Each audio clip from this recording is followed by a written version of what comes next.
పిఠాపురం అతను పిఠాపురం. ఎలా ఉంది ఇక్కడ ట్రెండ్? ఇక్కడికి వచ్చేసి గ్లాస్కి కొంచెం ఎక్కువ ఉంది. ఓకే, అంటే పవన్ కళ్యాణ్ గురించా పవన్ కళ్యాణ్ గురించి ఎఫెక్ట్ ఉంటుందంట? ఎక్కువ ఉంది. 1,00,000 అంటున్నారు కానీ 1,00,000 కాకపోయినా మ్యాక్సిమం ఒక 60,000-70,000 మెజారిటీతో ఖచ్చితంగా వస్తుంది పవన్ కళ్యాణ్. అయితే ఇప్పుడు వంగ గీత ఇక్కడ లోకల్ కదా, ఆవిడ ఎఫెక్ట్ ఏముంటుందంట? వంగా గీతగా ఆవిడ గురించి వచ్చే ఆవిడైతే చాలా మంచి ఆవిడే, కానీ పెండెం దర్బాబు వల్ల దెబ్బ అయిపోయింది. ఆవిడ ఎమ్మెల్యేగా చేసి పెండెం దర్బాబు గారు ఏ మంచికి దేనికి రాకుండా ఆవిడకి దెబ్బ అయిపోయింది. ఆ విధంగా వంగా గీత గారు దెబ్బ అయిపోయింది. వంగా గీత గారు పాప ఆవిడే. నెక్స్ట్ వచ్చేసి ఆవిడ రాజకీయంలో కూడా ప్రజారాజ్యంతోనే వచ్చింది ఫస్ట్. ఇప్పుడు వచ్చి ఆవిడకి ఓటమి అనేది లేదు, మరి ఇప్పుడు దెబ్బగా ఉంటుంది మరి. ఇప్పుడు నిన్న ముగింపు సభలో సీఎం జగన్ డిప్యూటీ సీఎం అని చేస్తానని అన్నారు. ఆ ప్రకటనతో ఏ విధంగా మారేటట్టు అవకాశం ఉంది ఇక్కడ? మారడం అనేది ఏమి ఉండదండి. ఈసారి వస్తే కనుక ఎవరికాల ఎక్కడికక్కడ వెళ్ళిపోవడం. జగన్ వచ్చాడంటే కనుక జగన్ భూరక్షణ ఒకటి, నెక్స్ట్ పట్టాలు ఒకటి పెట్టారు. మా పిఠాపురానికి వచ్చేసి మున్సిపాలిటీకి వచ్చి ఇల్లు స్థలాలు పట్టాలు చూపించారు కానీ స్థలాలు లేవు, పేపర్లు ఇచ్చేసారు. ఎవడెక్కడ ఉన్నదే ఎవరి స్థలం ఎక్కడో తెలదు. మిగతాది అంతా మాత్రం ఇల్లు స్థలాలు వచ్చాయి. రీసెంట్గా ఇల్లు స్థలాలు చంద్రబాబు నాయుడు గారి అపార్ట్మెంట్లు ఉన్నాయి, అవి రీసెంట్గా ఇచ్చారు జగన్. అదే స్టార్టింగ్లో ఇచ్చుకుంటే ఆయన కూడా చాలా బెనిఫిట్స్. అంటే మిగతా సంక్షేమ పథకాలు చాలా వరకు బటన్లు నొక్కినాయి, అవి మీకు ఏమి సంక్షేమ పథకాలు ఏమి అందలేదా? అందలేదా? 18 సంవత్సరాలు 48 సంవత్సరాలు ఆడవాళ్ళకి అన్నారా, లాస్ట్ వచ్చేసి మా అమ్మగారికి అందలేదు. నెక్స్ట్ వాలంటీర్లు కూడా జగన్ గారు పెట్టింది చాలా మంచిది అది వాలంటీర్ అనేది. కానీ వాలంటీర్లో కూడా ఎందుకు పనిచేయని ఉన్నారు.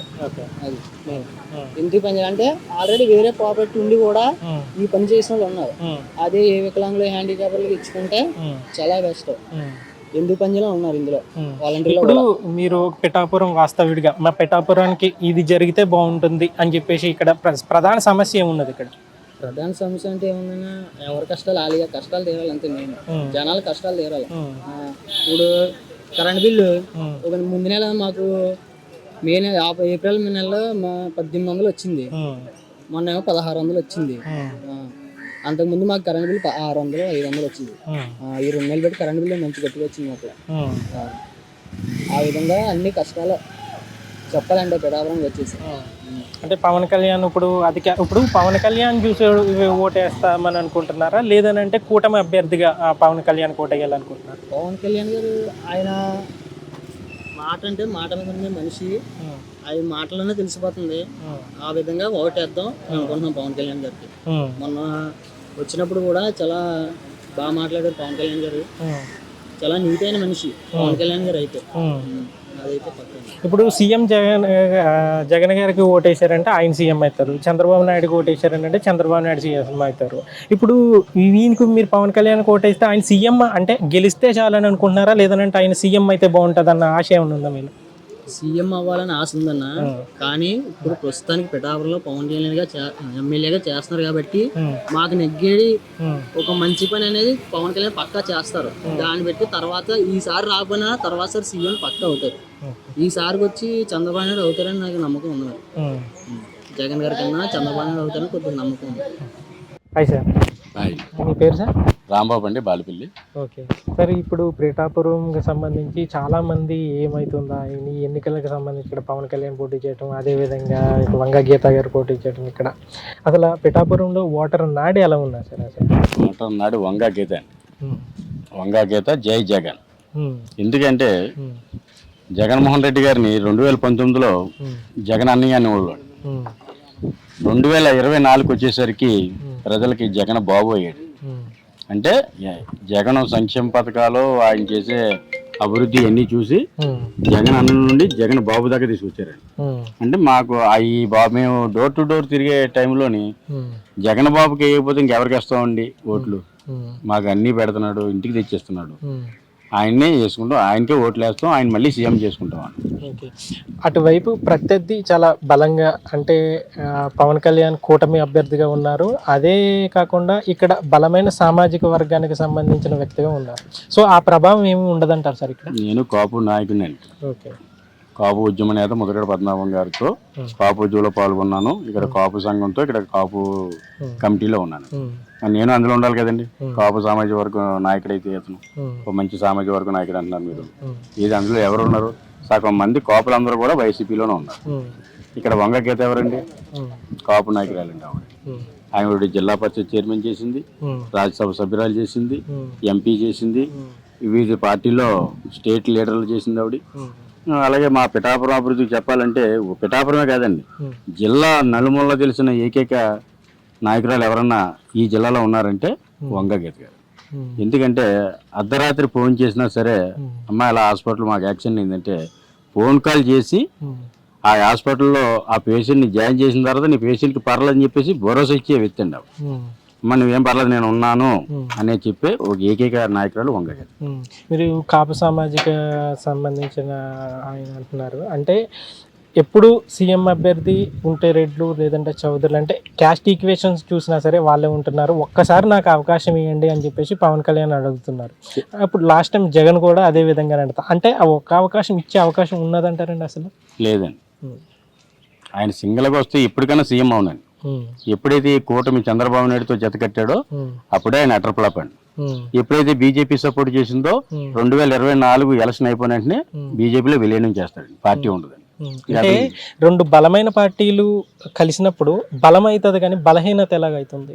బలం పార్టీలు చెప్పండి, రెండు పార్టీలు. ఇప్పుడు మీ అపోజిషన్ 2019లో అతి ఘోరంగా ఓడిపోయిందండి. ఇవాళ ఎమ్మెల్యే టికెట్లు ఎదుర్కోవడానికి కూడా ఇవాళ వాళ్ళకి క్యాండిడేట్ లేరండి ఎక్కడ. ఏదో బతిమాలుకుని ఏదో చేసుకున్నారు. బీజేపీ అంటారా, మన రాష్ట్రంలో మీకు తెలియదే ఉంది బీజేపీ బలం చెప్పండి, కనీసం 4% కూడా లేదు. ఒక ఎమ్మెల్యే లేడు, ఉన్న ఒక ఎమ్మెల్సీ కూడా అయిపోయింది పాపం. ఇంకేముందండి, బలం పార్టీలు ఏముందండి ఇక్కడ? ఇవాళ బలమైన పార్టీ ఏముందంటే జగన్మోహన్ రెడ్డి 151 సీట్లు దేశ చరిత్రలోనే ఏకైక ముఖ్యమంత్రిగా ఇవాళ చరిత్ర సృష్టించాడు. ఇప్పుడు నిన్న సీఎం జగన్ ముగింపు సభలో వంగ గీత గెలిస్తే డిప్యూటీ సీఎం అని చేస్తానని చెప్పేసి కీలక ప్రకటన చేశారు. సో అది ఓటర్లను ఆకర్షించడంలో భాగంగానే అనుకోవచ్చా, లేదనంటే అలా చెప్పడం వల్ల ఓటర్లు ప్రభావితం అయ్యి ఏదన్నా అవకాశం ఉన్నదండి? అది అంటే ఓటర్ని ప్రభావితం చేసే అవకాశం ఉన్నదండి? అది ఓటర్ని ప్రభావితం చేసే అంత అవసరం జగన్మోహన్ రెడ్డికి లేదండి.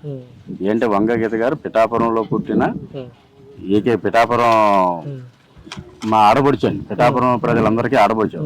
పిఠాపురం ఎమ్మెల్యేగా చేసినప్పుడే బోర్డు అభివృద్ధి చేసింది, జిల్లా పరిషత్గా ఉన్నప్పుడు బోర్డు అభివృద్ధి చేసింది, రాజ్యసభ సభ్యులుగా ఉండి చేసింది, ఎంపీగా రీసెంట్గా ఆవిడ ఎంపీ అయిన తర్వాత ఈ లాస్ట్ మినిట్లో ఇంచుమించులో ఒక అండర్ బ్రిడ్జిలు అండి, ఒక అండర్ బ్రిడ్జిలు అని, ఒక ఫ్లైఓవర్ బ్రిడ్జ్ అని, కాకినాడ హాస్పిటల్ ఒకటి అండి, ఒక వంగ గీత ఎమర్జెన్సీ హాస్పిటల్ అని ఉంటుందండి జీజీహెచ్లో. అది ఇప్పుడు కాదండి, మేము పుట్టలేదు అనుకుంటున్నాం. మా చిన్న వయసులో ఉన్నప్పుడే ఆవిడ జిల్లా పరిషత్ అన్ని చేసింది. ఆవిడ రాజకీయంగా మేము ఇవాళ ఎలా ఉన్నామంటే మాలాంటి వాళ్ళందరినీ కూడా పైకి తీసే ఏకైక నాయకురాలు ఆవిడ.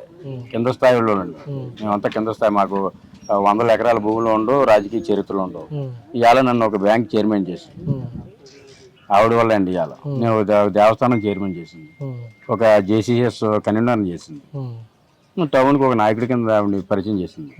అంటే మాలాటోళ్ళు అవ్వలేమండి, కానీ ఆవిడ వల్ల ఆవిడ కింద స్థాయి నుంచి వచ్చింది కాబట్టి మాలాంటి కింద స్థాయి నాయకులు కూడా చాలా చక్కగా చూస్తుంది, సొంత బిడ్డల్లా చూసుకుంటుంది.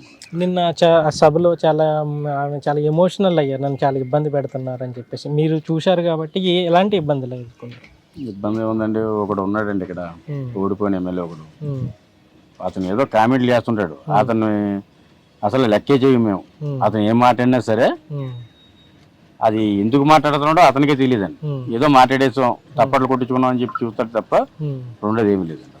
ఇప్పుడు మీ ప్రత్యర్థి ఏదైతే జనసేన తరఫున ఉందో 1,00,000 ఓట్ల మెజారిటీతో, అంటే ఆల్రెడీ మేము గెలిచేసాము, ఓటింగ్ కూడా అయిపోయిందని పవన్ కళ్యాణ్ అన్నారు. ఆ విధంగా ఇప్పుడు జనసేనకు సంబంధించిన నాయకులు కూడా మేము ఆల్రెడీ 1,00,000 ఓట్ల మెజారిటీతో గెలుస్తున్నాం అన్నారు.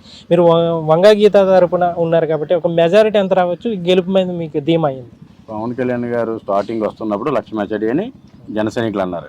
కరెక్ట్గా 10 రోజులు పోయిన తర్వాత 50,000 అన్నారు, ఆ తర్వాత 30,000 అన్నారు, 10,000 తానని ఎక్కుతామని చెప్పేసి నిన్న బహిరంగ మీటింగ్ జరిగిన తర్వాత 10,000 అన్నారండి. కానీ నేను ఒకటి చెప్తున్నానండి, ఈ ఏళ వంగ గీత గారు 15,000 మెజారిటీతో పిఠాపురం నియోజకవర్గంలో ఎమ్మెల్యే కాబోతుందండి మళ్ళీ రెండోసారి. అలాగే మీరు అన్నట్టు జిందాల్ అన్నారు కదా, డిప్యూటీ సీఎంతో పాటు మంచి శాఖ కూడా, ఇంకో శాఖ కూడా ఇస్తారండి. పిఠాపురం ఎన్నికలు జరగబోతున్నాయి ఇక్కడ, మీరు పిఠాపురమే కదా? ఇప్పుడు ఇక్కడ పవన్ కళ్యాణ్ అలాగే వంగ గీత పోటీ చేస్తారు. మొత్తం మీ పిఠాపురం ఎన్నిక ఏమవుతుందా అని చెప్పేసి మొత్తం రాష్ట్రం అంతా ఎదురు చూస్తున్నారు. ఇక్కడ ఏం జరగబోతుంది, ఎవరికి మొగ్గు చూపించే అవకాశం? వన్ సైడ్ కదన్నా, వన్ సైడ్ అంటారు. జనసేన పక్క వన్ సైడ్. నిన్న సీఎం జగన్ ముగింపు సభలో డిప్యూటీ సీఎం చేస్తాం వంగా గీతానని చెప్పేసి హామీ ఇచ్చారు. దాని ప్రభావం ఏదైనా ఉందంటారు ఇక్కడ? అలాంటిది ఏమి ఉండదన్న, ఎందుకంటే జనాలు ఆల్రెడీ చూసి అలసిపోయి ఉన్నారు కదా. వైఎస్ఆర్సీపీని చూశారు, అన్ని పార్టీలని చూశారు, కానీ ఈసారి ఖచ్చితంగా జనసేన వస్తుంది. అందులోని డైరెక్ట్ స్వయాన పవన్ కళ్యాణ్ గారు పోటీ చేయడం వల్ల ఈజీ టు ఈజీయే కంపల్సరీ. ఏముందన్న, యూత్ మొత్తం అటు సైడే ఉన్నారు. ఈ నియోజకవర్గంలో కాప్ ఓటింగ్ కూడా ఎక్కువ. తర్వాత ఏంటంటే టీడీపీ పొత్తు, ఇంకేముందన్న వన్ సైడే కదా. టీడీపీ పొత్తు అని కొంతమంది ప్రచారం ఏంటంటే వర్మ గారికి సంబంధించిన ఓటింగ్ మొత్తం ఇటు మల్లదు అనే అభిప్రాయం ఉన్నది. అది నిజమేనా? మరి ఎటు వెళ్తుంది అన్న వర్మ ఆయనతో పాటు కలిపి తిరిగినప్పుడు ఆయనకి వెళ్తుంది, కానీ వేరే సైడ్ ఇటు సైడ్ వెళ్తుంది. అసలు వెళ్ళే అవకాశం ఎలా ఉంది చెప్పు. ఇప్పుడు నువ్వు ఉన్నావన్నా, నువ్వు నాకు మద్దతు ఇచ్చావు ఒక విషయంలో, అప్పుడు ఆ విషయం ఆ అవతలు ఏదైతే ఉందో అది మ్యాటర్ నా వైపు తిరుగుతుంది, కానీ పక్కకి ఎందుకు వెళ్ళిపోద్ది? నీకు ఫేవరబుల్గా ఉన్న వాళ్ళు కూడా నాకు ఫేవర్ కదా అవుతారు, మన ఇద్దరం ఈక్వల్ అయితేనే. మరి అంతే కదా. అంటే ఇప్పుడు వర్మ గారు అని అంటే పిఠాపురం నుంచి ఎప్పటిదో ఉన్నారు. ఇప్పుడు ఆల్రెడీ ఒకసారి పవన్ కళ్యాణ్ గారు ఇక్కడ గెలిచారే అని అనుకుందాం. ఇక్కడ మళ్ళీ వర్మకి ఛాన్స్ ఉండదు కాబట్టి వర్మ అభిమానులు ఆయన రాకూడదని కోరుకుంటున్నారు అనే వాదన కూడా ఉన్నది. అది నిజమవుతుందా? స్వయంగా వర్మ గారే చెప్పారు కదా, ఒకవేళ పవన్ కళ్యాణ్ గారు పోటీ చేస్తే నేనే బంగారం పల్లెల్లో పెట్టిస్తానని చెప్పేసి. ఆ తర్వాత మళ్ళీ దహనాలు చేశారు కదా, పగలగొట్టారు కదా. ఎందుకు చేశారంటే, ఇప్పుడు నేను తక్కువ కాదు, నాకు సీట్ ఇవ్వకపోతే నేను గొడవ చేయగలను అని చూపించుకోవడానికి మాత్రమే ఆయన అలా చేశాడు. అంతేగాని ఆయన కావాలని ఆయన స్వతహాగా ఆయన మనస్ఫూర్తిగా చేసింది కాదు. అది ఏంటంటే టీడీపీ పార్టీకి ఆయన తెలియజేసింది ఏంటంటే, నాకు సీట్ ఇవ్వకపోతే నేను గొడవ చేయగలను, రచ్చ చేయగలను అని తెలియడానికి చేశాడు అంతే. అంతకు మించి దాంట్లో ఆయన స్వతహాగా అయితే చేయలేదు. అది భయం ఉండాలి పార్టీకి. అండ్ మళ్ళీ ముందు ఒకసారి అలాగే తీసేశారు పార్టీ నుంచి, ఇండిపెండెంట్ గా చేశారు. అలాంటి సిచ్యువేషన్ రాకూడదు, నేనంటే భయం ఉండాలి టీడీపీకి అని చెప్పి అలా చేయించాడు తప్ప ఆయన స్వతహాగా అయితే చెప్పింది కాదు. ఆయన స్వతహాగా చెప్పింది ఏంటి, నేను పవన్ కళ్యాణ్ గారు పోటీ చేస్తే బంగారం పల్లెల్లో పెట్టిస్తాను, ఈయన దగ్గరుండి గెలిపిస్తాను, ఆయన రావాల్సిన పని కూడా లేదని చెప్పి. 1,00,000 ఓట్ల మెజారిటీ అని అంటున్నారు. అది నిజమయ్యే అవకాశం ఉంది ఇక్కడ అన్న? ఇప్పుడు మనకి మెజారిటీ ఇంపార్టెంట్ అన్నా గెలవడం ఇంపార్టెంట్? అదే అడుగుతుందంట. ఇప్పుడు మెజారిటీ ఎంత అన్నది పక్కన పెడితే గెలుస్తూ ఇంపార్టెంట్, మెజారిటీ కాదు కదా. ఒక్క ఓటు తేడాతో నెగ్గిన సరే నెగ్గుతుంది. ఆయన నెగ్గితే చాలు, మెజారిటీ రావక్కర్లేదు. మెజారిటీ వచ్చినంత మాత్రం సీఎం పోస్ట్ ఇచ్చారు కదా. ఎమ్మెల్యే ఒక్క ఓటుతో గెలిచినా 100,00,000 ఓట్లతో గెలిచినా మెజారిటీ అన్నది ఇక్కడ ఇంపార్టెంట్ ఏం కాదు. గెలిచామో ఓడేమన్నది ఒకటి ఇంపార్టెంట్. ఖచ్చితంగా గెలవడం అయితే పక్క, ఏం చూసుకోకలేదు. పవన్ కళ్యాణ్